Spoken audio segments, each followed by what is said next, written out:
Hello students, welcome to Management Principles and Applications.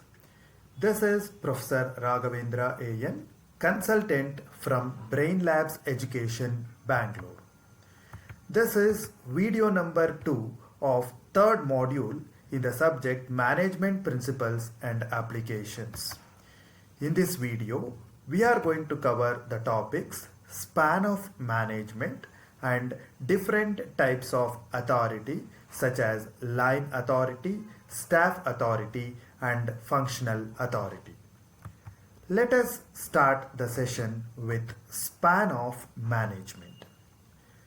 Span of management is also known as span of control.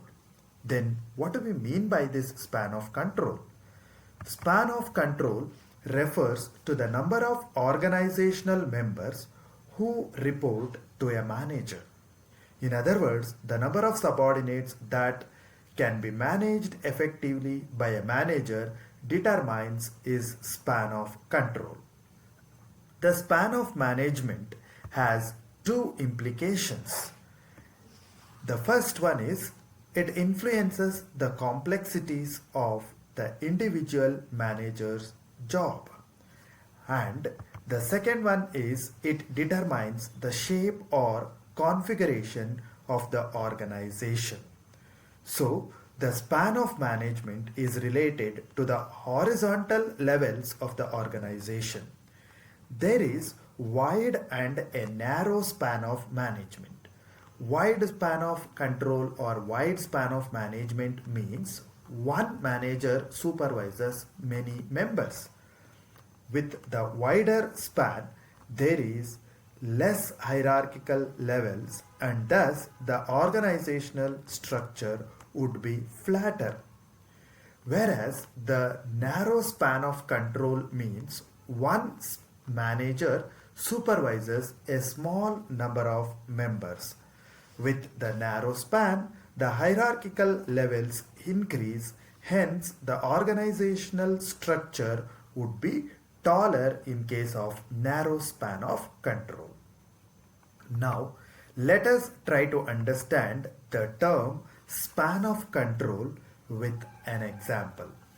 See, if you can check this diagram that has been mentioned in this slide, it indicates the meaning of span of control in a better manner.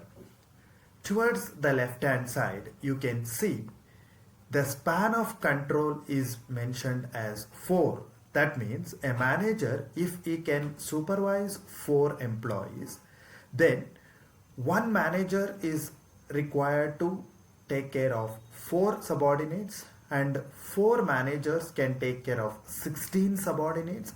16 managers can take care of 64 subordinates and 64 managers can take care of 256 subordinates, while 256 managers can take care of 1024 subordinates, and finally 1024 subordinates can take care of, in other words, 1024 managers can take care of 4096 employees.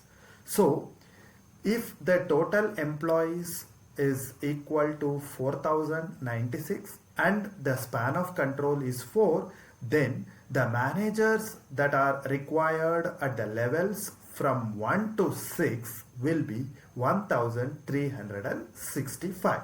So, if you compare this with the second situation towards the right hand side, wherein if one manager can manage 8 employees, then 8 managers can manage 64 employees and 64 managers can manage 512 employees and 512 managers can manage 4096 employees or the subordinates. So here with a span of control of 8 and the total number of employees is 4096, then the managers at the levels 1 to 4 will be equal to 585. Now, if you can check the difference between the wide span of control and the narrow span of control, with respect to the managers is equal to 780.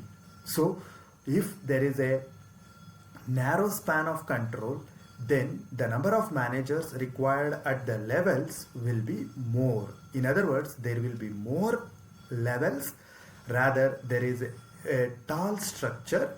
In wider span of control, there is a flat structure and the number of managers. College to Company, a comprehensive NEP syllabus-focused e-learning platform for undergraduate students. Subscribe now.